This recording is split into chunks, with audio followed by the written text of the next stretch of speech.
जय हिंद दोस्तों, स्वागत है एक बार फिर से आपका अपने YouTube चैनल स्टडी नीड्स पर। दोस्तों, जैसा कि आप जानते हैं कि यहाँ पर आप तक वही अपडेट्स दी जाती है जो पूरी तरह सही हो, इसलिए लगातार आप बने रहे हमारे साथ। निवेदन है कि भ्रामक जानकारियों से दूर रहें। दोस्तों, यहाँ पर आप देख सकते हैं कि लोक शिक्षण संचालनालय मध्य प्रदेश की ओर से एक आदेश जारी किया गया है उन सभी अधिक शिक्षकों के लिए जिनका नाम पोर्टल पर या तो सत्यापित नहीं है या फिर EKYC या पूर्व जो पंजीकृत आवेदक है उनके योग्यता में अभी तक संशोधन नहीं किया गया है। साथ ही में हम इस वीडियो के साथ यह भी चर्चा करेंगे कि अतिथि शिक्षकों का रजिस्ट्रेशन किस प्रकार से कराया जाएगा, साथ ही में पुराने अतिथि शिक्षकों के लिए क्या जरूरी है रजिस्ट्रेशन कराना या फिर क्या क्या नई चीजें करानी होंगी रजिस्ट्रेशन के साथ साथ। तो इन सभी चीजों के साथ एक बार फिर हाजिर हैं आपके साथ, इसलिए निवेदन है कि वीडियो में अंत तक जरूर बने रहें। दोस्तों, यहाँ पर आप देख सकते हैं कि सभी जिला शिक्षा अधिकारी को निर्देशित किया गया है कि यहाँ पर अतिथि शिक्षक में नवीन पंजीयन जैसे आधार EKYC के साथ साथ पूर्व में पंजीकृत आवेदक में योग्यता, जैसा योग्यता का तात्पर्य है कि बहुत से लोगों का ग्रेजुएशन के बाद पोस्ट ग्रेजुएशन भी हो चुका है, लेकिन यहाँ पर पोर्टल में उनकी योग्यता ऐड नहीं कराई गई। वजह क्या थी? तो वजह ये थी कि पोर्टल में इस तरह का ऑप्शन अभी तक नहीं दिया जा रहा था। दोस्तों, यहाँ पर इस ऑप्शन को अब से स्वीकृति दे दी गई है। दोस्तों, अगर आपने अभी तक अपना संशोधन नहीं कराया है योग्यता में या फिर ऐड नहीं कराए हैं योग्यता में, तो ये सब चीज़ें अब से आप करा सकते हैं। दोस्तों, यहाँ पर शैक्षणिक सत्र 2022-23 के लिए खास अपडेट्स उन सभी अतिथि शिक्षकों के लिए है। यहाँ पर बताया गया है कि 2022-23 में CM राइज विद्यालयों में अकादमिक के अतिरिक्त सह अकादमिक स्टाफ भी शामिल हैं। जी हाँ दोस्तों, जैसा कि आप जानते हैं कि CM राइज स्कूल की व्यवस्था कराई गई थी मध्य प्रदेश सरकार की ओर से, और इसमें सिर्फ और सिर्फ पुराने स्टाफ या फिर रेगुलर स्टाफ को ही परमिशन दिया गया था इस पर कार्य करने के लिए या फिर पढ़ाई का कार्य कराने के लिए। लेकिन यहाँ पर अतिथि शिक्षकों के लिए भी स्वीकृति प्रदान की गई है और अब से अतिथि शिक्षक भी इस पर आवेदन कर सकते हैं और उन्हें भी अब यहाँ पर मौका मिलेगा पढ़ाने के लिए।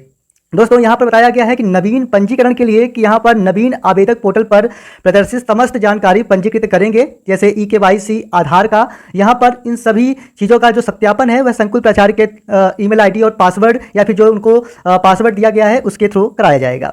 इसके साथ अगर हम बात करें कि पूर्व में पंजीकृत आवेदन में EKYC सत्यापन, आवेदक जिनकी जानकारी सत्यापित नहीं है दोस्तों सिर्फ उन्हीं को करना है, उन सभी को नहीं करना है जिनकी जानकारी सत्यापित नहीं है। जैसे अगर आपका आधार EKYC नहीं है तो ही आपको करना है, अन्यथा आप अगर पहले से हैं तो आपको कुछ भी नहीं करना है। अगर आप की कोई डिग्रियां और भी एक्स्ट्रा आपके पास आ चुकी हैं या फिर डिप्लोमा आ चुका है, DED BEd साथ में अगर ग्रेजुएशन पोस्ट ग्रेजुएशन जो भी अगर आप किए हुए हैं और आपका पोर्टल में उस चीज़ को या फिर उस डिग्री को अभी तक आप ऐड नहीं कर पाए हैं तो उसको भी आप ऐड कर सकते हैं। उसके बाद यहाँ पर बताया गया है कि अगर आप ऐड करा रहे हैं तो उसके बाद संकुल प्राचार्य के द्वारा सत्यापित जरूर करा लीजिएगा, और ताकि आपका जो स्कोर कार्ड है वह जनरेट हो सके, क्योंकि वह संकुल प्राचार्य के लॉगिन ID और पासवर्ड से क्या किया जाएगा, लॉक कराया जाएगा। दोस्तों यहाँ पर पूर्व से सत्यापित आवेदक जिनके स्कोर कार्ड उपलब्ध है में संशोधन के लिए आवेदक जिनकी जानकारी सत्यापित है उनको आवेदक को अनलॉक करना होगा।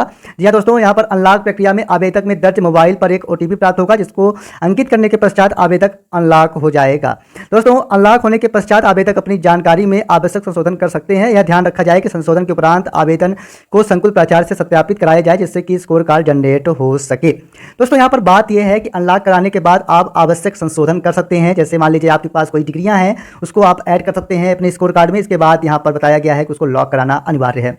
दोस्तों, समय सारणी इसके लिए दी गई है कि कब आप ये सब कार्य कर पाएंगे। तो अतिथि शिक्षक पोर्टल में नवीन पंजीयन या पूर्व पंजीकृत आवेदक में योग्यता में संशोधन तथा आधार EKYC से संबंधित जो कार्य है वह 10/6/2022 तक समय सीमा इसके लिए निर्धारित की गई है। साथ ही में आवेदक द्वारा दर्ज की गई जानकारी का संकुल प्राचार्य द्वारा जो GFMS पोर्टल पर सत्यापन का कार्य है वह 11/6/2022 तक यहाँ पर आप देख सकते हैं कि दिया गया है समय सीमा।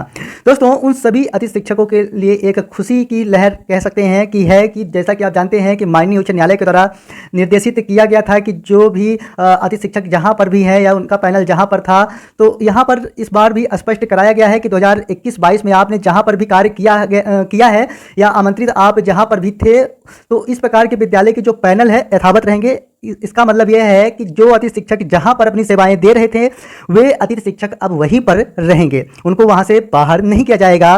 दोस्तों, यहाँ पर आप देख सकते हैं कि लास्ट में बताया गया है कि संकुल प्राचार्य सुनिश्चित करें कि युक्त तिथियों में सत्यापन संबंधी कार्य हेतु उपस्थित आवेदकों के आवेदन में दर्ज जानकारी को उनकी अंक सूची प्रमाण पत्र से मिलान कर सत्यापन का कार्य कराया जाएगा। संकुल प्राचार्य का ये कार्य है।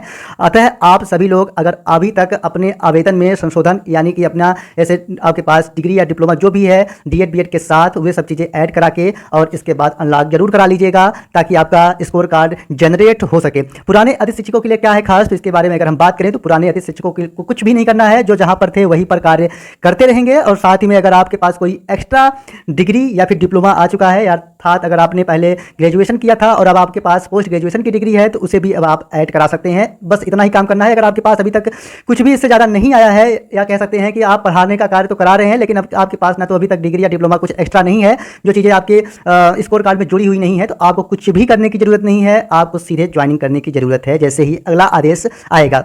दोस्तों, जैसे ही हमें इससे ज़्यादा और भी कुछ अपडेट्स मिलेगी, हम सबसे पहले आप तक लेके आएंगे, इसलिए लगातार आप बने रहें हमारे साथ। और निवेदन है कि भ्रामक जानकारियों से दूर रहें। अगर आपका कोई कीमती सुझाव है तो कमेंट बॉक्स में जरूर बताएं, हम उस पर निश्चित ही अपनी प्रतिक्रिया देंगे। एक बार फिर इसी उम्मीद के साथ कि आप पूरी तरह से संतुष्ट हुए होंगे। मिलेंगे अगली वीडियो में, तब तक के लिए धन्यवाद।